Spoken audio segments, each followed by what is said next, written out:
こんにちは、ミルです。今日は日本のパンが難しくて面白いというテーマでお話をしたいと思います。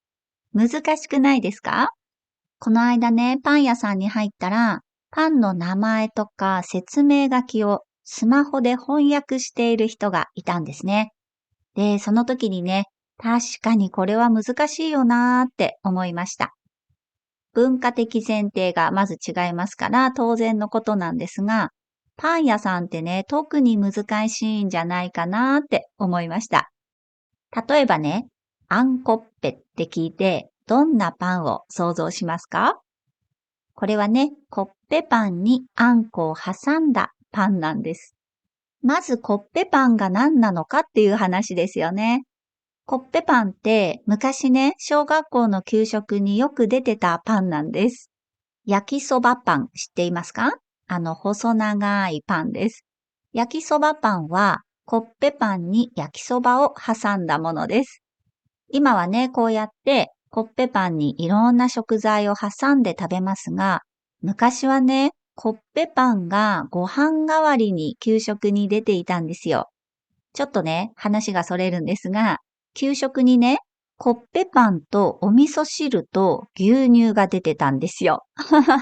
合わないじゃないですか。私はね、ご飯とお味噌汁が大好きだったので、なんでパンと味噌汁なの？ご飯がいい。牛乳もいらないとね、文句を言う可愛げのない小学生でした。で、話を戻してね、そのコッペパンにあんこを挟んだからあんこっぺ。あんこのあんこのと、コッペパンのをくっつけてね、あんこっぺパン。さらに、そのね、パンを省略して、あんこっぺ。で、これもね、ちょっと日本語の面白いところだなって思うんですが、日本人はね、俳句の五七五の感覚が体に染み込んでいると思うんですね。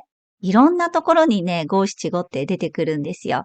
なので、5とかね、7のリズムがすごく気持ちいいと言いますか、そのリズムがすごく言いやすいですし、頭に残りやすいと思うんです。あんこっぺ。これね、5拍ですよね。だからね、あんこコッペパンよりもね、あんこっぺパンよりもね、なんかね、収まりがいいんですよ。あんこっぺ。はい。で、これってね、日本での文化的な経験とか知識があれば、パンでね、あんこっぺって聞いたら、なんとなく、あんことコッペパンかなって想像できるかもしれないんですが、そうでなければ、なかなか難しいですよね。メロンパンもそうですね。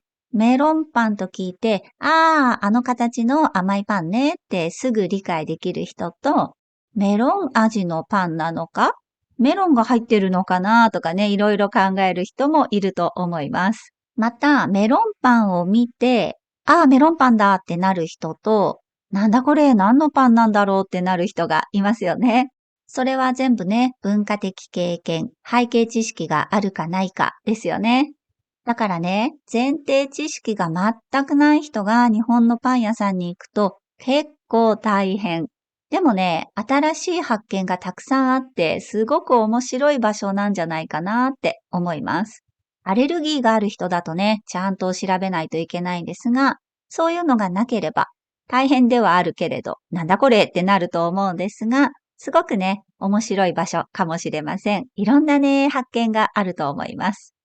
それから、オノマトペやカタカナがたくさん使われていることも、パン屋さんって難しいなって思う理由の一つです。ふわふわもっちりとかね、しっとりとかずっしりとかね。ふわふわというのは柔らかくて膨らんでいる感じ。空気に浮くようなね、なんか空気感があって柔らかい感じです。もっちりは、もちもちとは違ってね、もっと重量感がある。そんな感じを受けます。もちもちもね、もっちりもね、お餅のように柔らかく弾力がある。はい。でもね、もっちりっていうのは、ちょっとね、粘り気があると言いますか、触った時に吸い付くような感覚も表現できますし、もちもちよりもね、さっき言ったように重みがある感じです。しっとりは水分を含んでいて、さらにきめ細かく、ちょっとね、上品な感じがあります。ずっしりはね、重いなぁと、重みを感じさせてくれる言葉ですよね。こんな感じで、オノマトペもよく使われますし、カタカナもものすごく使われています。しかもカタカナはね、英語やフランス語の音をそのままカタカナにしてたら、まだわかるかなとも思うんですが、いろんな国の言葉をミックスさせちゃったりするんですよね。なんかね、外国っぽい印象になるように、なんかかっこいいみたいな感じでね、カタカナを使ってたりしますから、意味がわからないことも多いと思います。例えばね、ミルクフランスとかね、チーズフランス。はい。フランスパンなのかなと思いきや、日本式のふわっふわの柔らかいパンにミルククリームを挟んだものだったりしますね。あとね、昔ね、ジャムワッサンというのもありました。何かイメージできますか？ジャムとクロワッサンでジャムワッサン。はい。とね、小さい頃好きだったパン、今もね、パン屋さんにはあると思うんですが、チョココロネ。これはね、チョコはいいですよね。チョコレート。で、チョコレートはチョコレートクリームなんですが、チョコレートクリームを巻き貝のような形のパンに詰めたものです。コロネというのは、そのね、巻き貝のような形のパンのことで、フランス語のコルネという言葉から取ったようですね。はい。あとね、食パンもいろいろあるんですよ。ロイヤルブレッドとかね、ホテルブレッド。あとね、イギリスパンっていうのもありますね。ロイヤルとかホテルってつけると、ちょっとね、高級感が増すんですね。あとね、イギリスパン、山食っていうのは、食パンの上の部分が山の形みたくなっている食パンです。はい、面白いですね。あとね、よく聞かれるのが、なんで焼きそばパンみたく炭水化物と炭水化物を混ぜるんですかっていう質問。これね、時間効率という意味での合理性だと思います。さっきね、焼きそばパンはコッペパンに焼きそばを挟んだものというお話をしましたが、これね、ウィキペディア見てみたら、もともとコッペパンはコッペパン、焼きそばは焼きそばとね、それぞれ別々にして一つのお店で売っていたんですって。そしたらお客さんが面倒だからパンに挟んでよって言ってね、そこから焼きそばパンが生まれたと書いてありました。なんかね、焼きそばパンの始まりは諸説あるらしいんですが、この説が有力ということでした。焼きそばを持ち歩いて、お箸で食べるっていうのは大変ですよね。だけど、パンに挟めば持ち運びも楽だし、ラップを外せばそのまま片手で食べられます。もしかしたらね、お行儀は悪いですけど、歩きながら食べられるかもしれません。これはね、忙しい人にとってすごく合理的ですよね。高校生の時ね、学校にパン屋さんが入っていたんですね。そこではね、やっぱり焼きそばパンとっても人気でした。炭水化物のミックスでね、お腹いっぱいになるし、片手で食べられるし、休み時間にパッと食べられるのがすごくいいんですよね。放課後のおやつ、部活の前のね、ちょっとした腹ごしらえにもなります。これがね、お弁当だと、お弁当を広げて、お箸を出して座って食べないといけないですよね。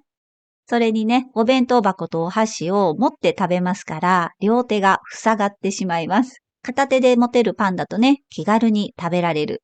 だからね、今でもすごく人気なのではないかなと思います。で、焼きそばパンのようなパンは、惣菜パンというジャンルですごく種類が多いですよね。焼きそばじゃなくてね、唐揚げが入ってたりもしますよね。あとはね、コロッケパン、カレーパンとかね、ポテサラロールなんていうのもあります。ポテサラロール。ロールパンというね、小さなバターたっぷりのパンにポテトサラダを挟んだものです。これもね、ポテトサラダって書くのではなくて、ポテサラと省略しちゃったりしますから、もしかしたらスマホで翻訳してもちゃんと出てこないかもしれないですね。まあね、見た目である程度ね、わかるんですが、パンの名前と説明書きを見てパッと理解するっていうのは、最初に言ったようにね、文化的知識とか背景がないと難しいんじゃないかなと思います。ということで今日は日本のパンが難しくて面白いというお話をしました。面白いパンとかね、パンの名前、ぜひぜひ探してみてください。じゃあ、バイバイ。